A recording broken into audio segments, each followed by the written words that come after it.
Kamusta Libra? Welcome to Like a Tarot. Alamin natin kung ano ang dapat simulan sa taong 2025 ng mga Libra. Sa mga hindi pa nakakapanood ng nauna kong nagawang video na ano ang dapat iwan sa 2024, ay panoorin nyo na lang guys, nandito sa channel ko. Ayan, itong tatlong mystical cards na yung kunin natin. Ang dapat mong simulan sa taong 2025 ay yung pagkakaisa sa pamilya, sa trabaho, sa kaibigan. Kung meron kang hindi kasundo, wag nang palalain pa yung sitwasyon. Simulan nang i-release yung mga luma mong pattern, idea na hindi na nakakatulong sa sitwasyon mo. Ang ganda naman ng message sa iyo. At yung last card, ang dapat mong simulan ay yung pangunawa sa mga nangyayaring sitwasyon sa buhay mo. Kasi kung ikaw, mabilis yung pangunawa mo, may mga tao na talagang medyo mahina mag-sink in sa isip kung ano yung gusto mong solution or gusto mo para sa situation. Pangunawa rin na hindi yung nasa isip mo lang ang dapat mong i-apply sa solution, kundi yung nasa isip na ng ibang tao. Kailangan ng adjustment para mai-apply mo rin yung balanse at fairness sa situation. Kahit nasa tama yung nasa isip mo or decision. Paalala para sa mga bagong viewers na ang reading na ito ay timeless reading, general reading at guide po lamang, kaya hindi po magre-resonate sa lahat. Kunin mo lang yung akma sa sitwasyon mo. At kung kailan mo ito napanood, yun ang start ng 1 week reading para sa iyo. Ikaw na bahala magpalit kung si person mo ito o ikaw. 5 of Swords in reverse, the Fool, 10 of Swords. Itong mga cards mo, sinasabi rin na kailangan ng resolusyon at saka yung matapos na yung pagtatalo para masimulan mo na ng positibo yung taong 2025. Nakadalawang cards ka na kailangan talaga ng closure sa nangyayaring hidwaan o kaya problem sa buhay mo. Kung hindi kayo magkausap ng person na hindi mo makasundo, wag nang palalain yung sitwasyon. Kung hindi matatapos yung problema, posibleng hindi ngayon. At kailangan mo mag-move on. Sa career or negosyo, nagkakaroon ng hindi pagkakasundo kasi yung trabaho mo or negosyo mo ay nagiging busy. May kanya-kanyang toka at saka idea. Maraming oportunidad na dumarating na mas nahahasa yung abilidad mo, pasensya mo, at saka yung kasipagan mo. At mas makakabuti na kunin mo yung trabaho or negosyo or maybe order na makakaya mo lang. At saka kung nagkaroon man ng failure, nakatatlong cards ka na i-release mo ito kasi hindi ito makakatulong sa improvement mo. Yung lesson ang baunin mo sa mga na-experience mo. Sa mga single, may potential person na hindi mo kailangan panghinayangan kasi meron tong hindi magandang pag-uugali na hindi rin kayo magkakasundo at mas i-priority mo yung self-care at self-love. Ang ilan sa mga nasa relationship, gusto mo nang i-give up yung relasyon nyo ng person mo kasi nakikitaan mo na siya yung dahilan kung bakit nagsasuffer ang relasyon nyo. Pero gusto mo pa rin siya mapakinggan kahit ganito yung situation. Justice, the Empress, Judgment. Ang ilan sa inyo, meron ng seryosong alitan. Kaya kailangan na ng merong papagitna sa inyo. Para pareho nyo makamit ng person mo kung ano yung katotohanan at saka fairness. At base sa mga cards, ang unang pinagtatalunan ay karapatan. Pwedeng sa love, sa financial, or material. Pabor sa'yo yung magiging kapalaran pero marami ka ring matututunan sa sitwasyon na ito at saka pinapakita rin sa cards na hindi ka rin masaya sa kung ano yung nangyayaring sitwasyon sa buhay mo, maging pabor man sa'yo or hindi. Ang gusto mo kasi yung matapos na yung situation na nangyayari sa iyo. Sa financial, kailangan maging responsable ka at saka ma-manage mo ng tama yung financial na meron ka kasi magkakaroon ng increase. May abundance din. Pero para sa iyo, may kakulangan sa financial kasi marami kang pagkakagastusan. Pero kahit na merong ending sa financial mo, malaki pa rin yung posibilidad para sa panibago mong sisimulan na career, negosyo, at saka malaking kita. Kaya maging creative at saka magplano. Para sa ilang single, nagiging mabusisi ka na sa pagkilala sa potential person. Pero ang advice ng cards, maging open yung puso mo sa mga taong nagugustuhan mo. At kilalanin din yung mga person na nagbibigay ng atensyon sa iyo. Sa mga nasa relationship, ang ilan sa inyo, isa sa inyo ng person mo ang kailangan mag-sorry sa mga nagawang pagkakamali. Kasi may pag-asa pa naman yung relationship ng ilan sa inyo, lalo na't hindi naman ninanais ng person mo na masaktan ka.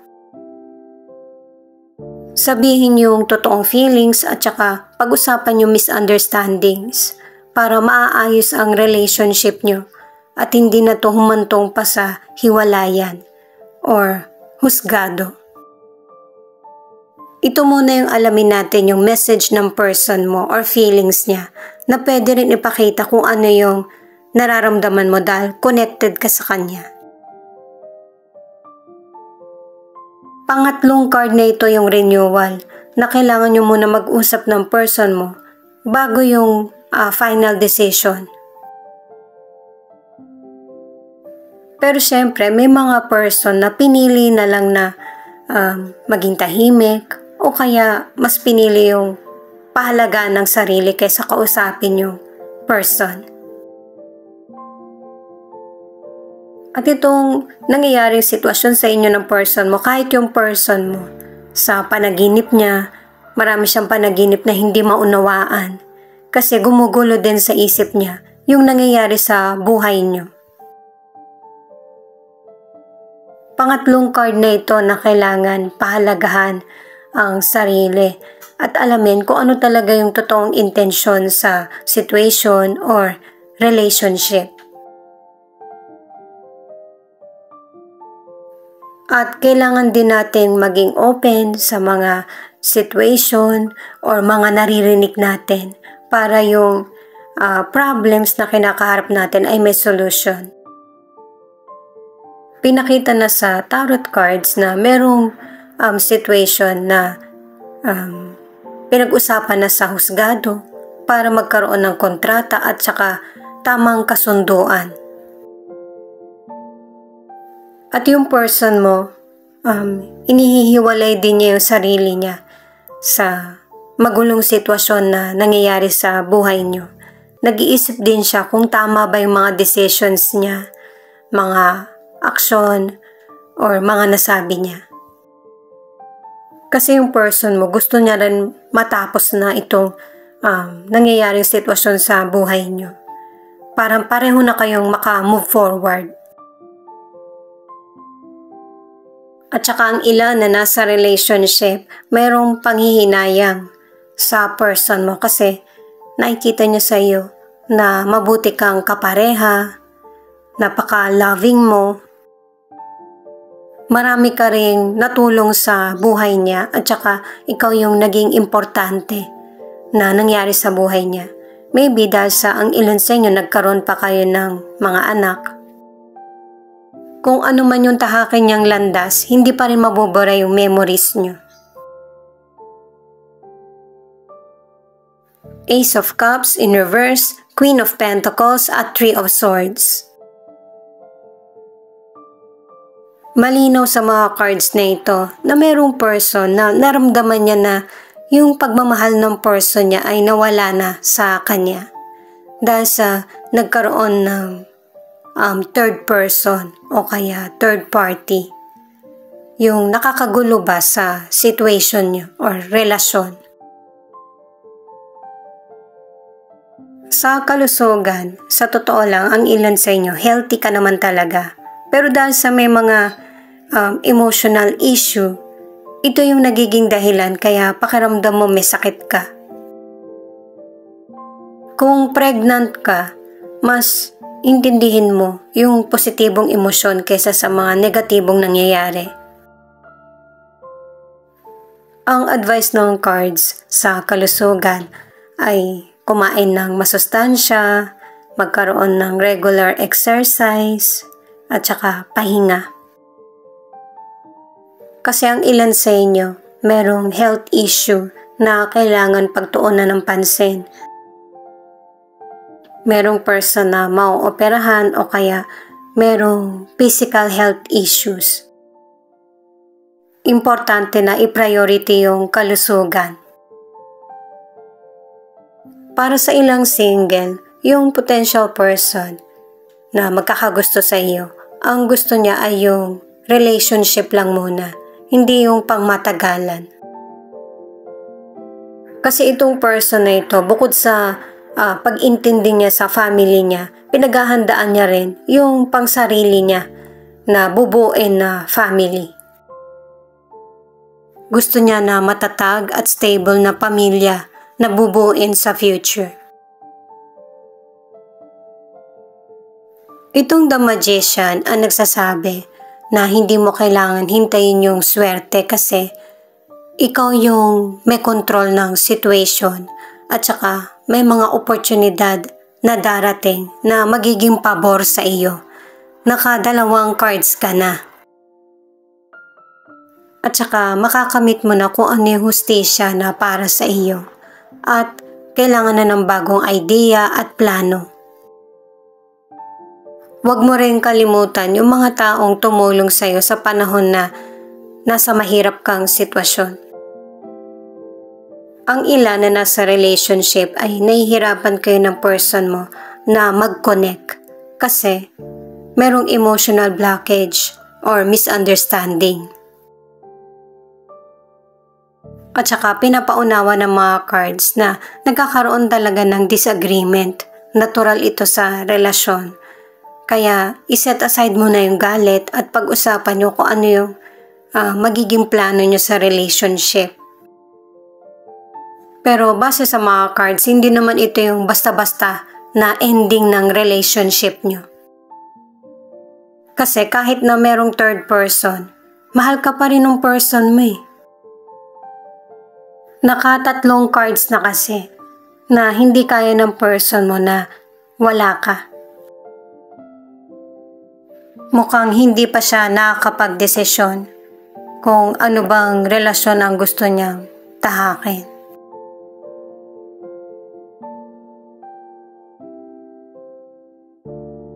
Ito yung time na naiisip ng person mo na mahihirapan na siya na buuin kung ano man yung mga bagay na nasira.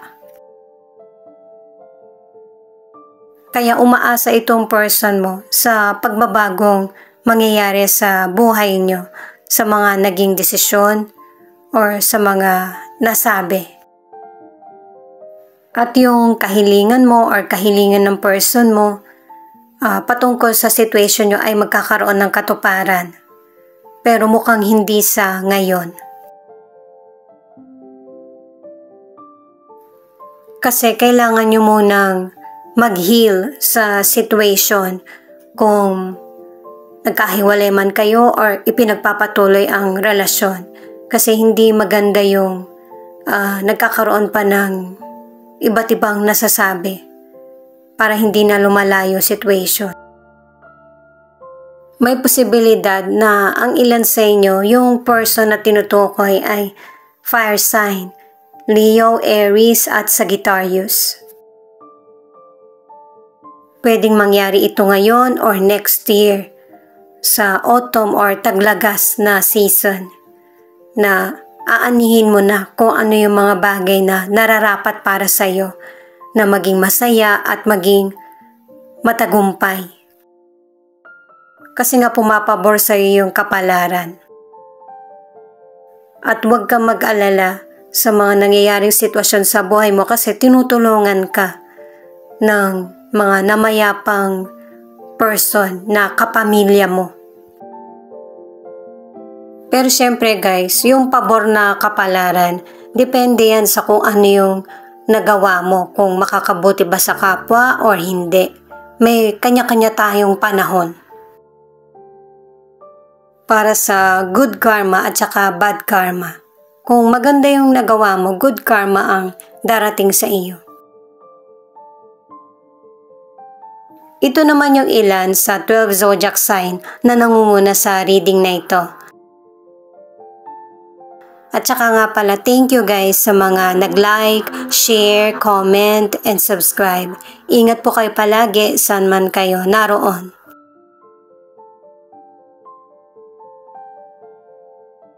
Pisces, Aries, Taurus, Libra, Scorpio at Cancer. Ito naman yung mga letra na posibleng andito yung letra ng pangalan ng person mo or letra ng pangalan mo.